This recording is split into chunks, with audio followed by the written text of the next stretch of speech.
receiver back to her ear. "How do you know my grandfather, Mr. Dakota?" "I'm his foreman. Been here about 6 months.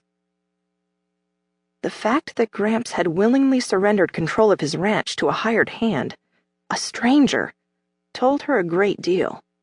For the past few years, he'd sold off portions of the once huge spread until all that remained was a couple of thousand acres, small by Montana standards.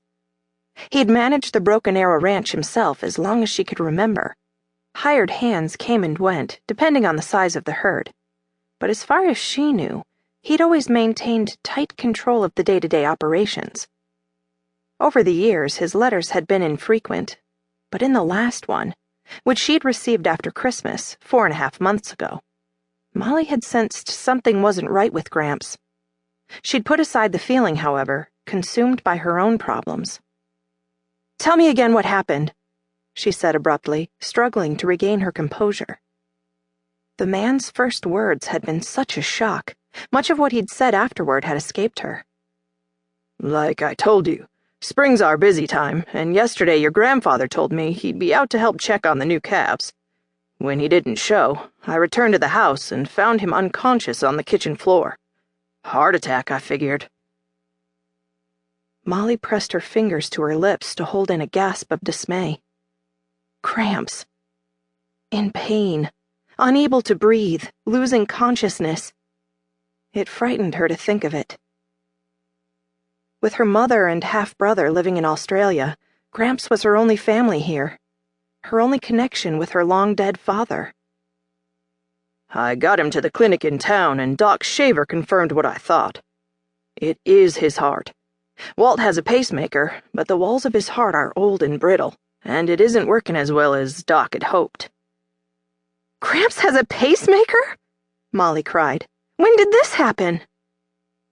She raised her hand to the cameo hanging from a gold chain around her neck and clenched it hard. It was the most precious piece of jewelry she owned. Gramps had given it to her the day they buried her grandmother 9 years before. "More than 6 months ago. First I'd heard of it, too." "Why didn't he tell me?" Molly asked, although she realized Sam Dakota couldn't possibly know. She wished, not for the first time, that San Francisco was closer to Montana. Right now, Sweetgrass seemed 1,000,000 miles away.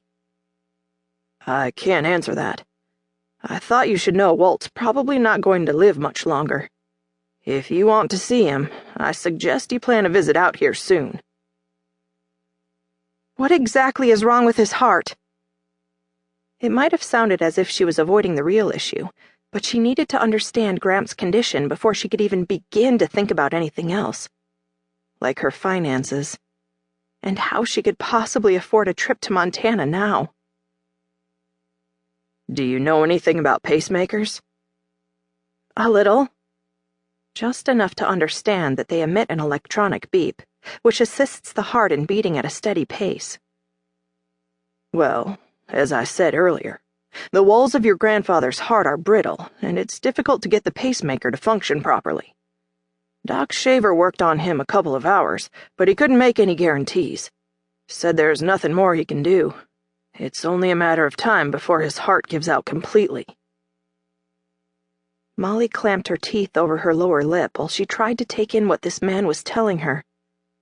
I appreciate the call. Thank you."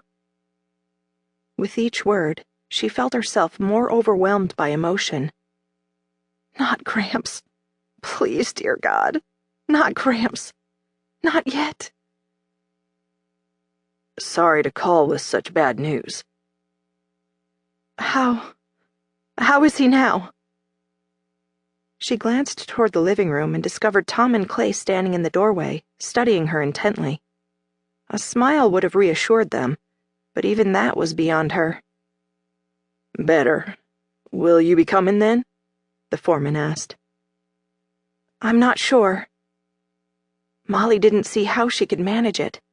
With the child support payments cut off and the financial adjustments they'd already been forced to make in the past year, she couldn't imagine squeezing one more expense into her already stretched budget.